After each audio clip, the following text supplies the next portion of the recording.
കാറ്റത്തെ കിളിക്കൂടിലെ പുത്തൻ സ്റ്റോറിയിലേക്ക് ഏവർക്കും സ്വാഗതം. ഈ സ്റ്റോറി ഇഷ്ടപ്പെടുവാണെങ്കിൽ സബ്സ്ക്രൈബ് ചെയ്യാനും അതുപോലെ തന്നെ ലൈക്ക് ചെയ്യാനും ഹൈപ്പ് ചെയ്യാനും മറക്കല്ലേ. അങ്ങനെ ഹരീഷിൻ്റെ അടുത്തൊന്ന് ഇത് പറഞ്ഞിട്ട് പോവാണ്, എൻ്റെ കല്യാണം ഉറപ്പിച്ച്, എന്തായാലും നിങ്ങളെപ്പോലെ ഒരു ആളല്ല, നല്ല കാശുള്ള ഒരുത്തന്നെ, 6 മാസം കപ്പലിലും 6 മാസം കരയിലും. ഇപ്പോൾ കരയിലുണ്ട്, ഉടനെ തന്നെ എൻ്റെ വിവാഹം കാണും എന്ന് പറയുകയാണ്.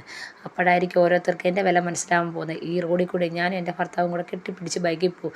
അപ്പം അത് കണ്ട് വായും തുറന്നിരിക്കുന്നവരെ വാ അടച്ചു കൊടുക്കണം ചന്തു എന്നൊക്കെ പറഞ്ഞ് നീതു ഭയങ്കരമായിട്ട് ഹരീഷിനെ കളിയാക്കുന്നുണ്ട്.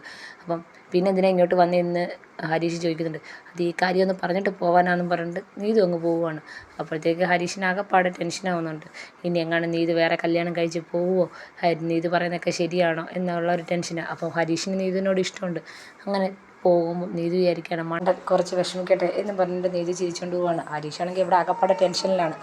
ഈ സമയത്ത് നിധിയും സുധീഷും കൂടെ ഒരു ഇൻ്റർവ്യൂവിന് പോയിരിക്കുകയാണ്. നിധിയാണെങ്കിൽ ഇൻ്റർവ്യൂവിന് വേണ്ടി അകത്ത് കയറിയിരിക്കുകയാണ്. സുധീഷാണെങ്കിൽ ടെൻഷനോടെ കാറിൻ്റെ അടുത്ത് ഇങ്ങനെ നിൽക്കുകയാണ്. അപ്പോഴാണ് നിധി ഓടി വരുന്നത്.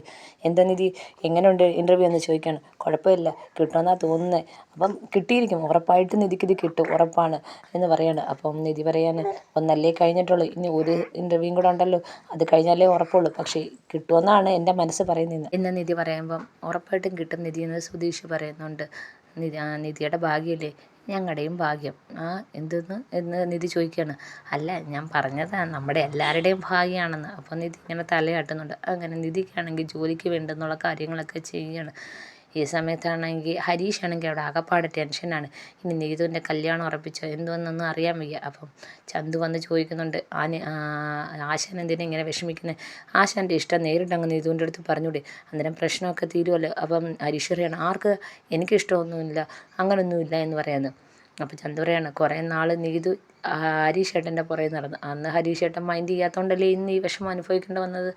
മാത്രമല്ല ആ കുട്ടിയെടുത്ത് ഇപ്പോൾ ചോദിക്കാൻ പാടില്ലാത്തൊക്കെ ചോദിക്കുകയും ചെയ്ത്. ഇനി എന്തായാലും പോട്ടെ, ഹരീഷ് ഏട്ടൻ ചെന്ന് ആ കുട്ടിയെ ഇഷ്ടമാണെന്ന് പറ, അല്ലെങ്കിൽ ആ കൊച്ചിനെ വേറെ ആരെങ്കിലും കെട്ടിക്കൊണ്ട് പോകും. അപ്പോൾ ഹരീഷ് പറയുകയാണെങ്കിൽ പിന്നെ അങ്ങനെ കെട്ടിപ്പോവുകയാണെങ്കിൽ അങ്ങ് കെട്ടിപ്പോട്ടെ എന്ന് പറയണം. എന്നിട്ട് ഹരീഷ് അങ്ങോട്ടും ഇങ്ങോട്ടും നടക്കുകയാണ്.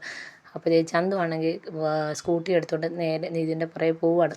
അങ്ങനെ നീതുവിൻ്റെ അടുത്ത് വന്ന് നിർത്തിയിട്ട് ചോദിക്കുകയാണ്, ഞാൻ ഒരു കാര്യം ചോദിക്കട്ടെ, നീതു ഇപ്പോൾ അവിടെ വന്ന് പറഞ്ഞതെല്ലാം സത്യമാണോ, നീതിൻ്റെ കല്യാണം നോക്കുന്നുണ്ടോ, ഉറപ്പിച്ചോ എന്നൊക്കെ ചോദിക്കുകയാണ്. അപ്പോൾ നീതു ആദ്യമൊന്നും മിണ്ടാതിരിക്കുകയാണ്.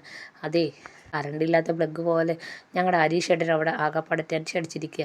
ഒന്ന് പറ നീതുവിൻ്റെ കല്യാണം ഉറപ്പിച്ചോ, പെണ്ണ് കാണാൻ വന്നോ എന്നൊക്കെ ചോദിക്കുകയാണ്.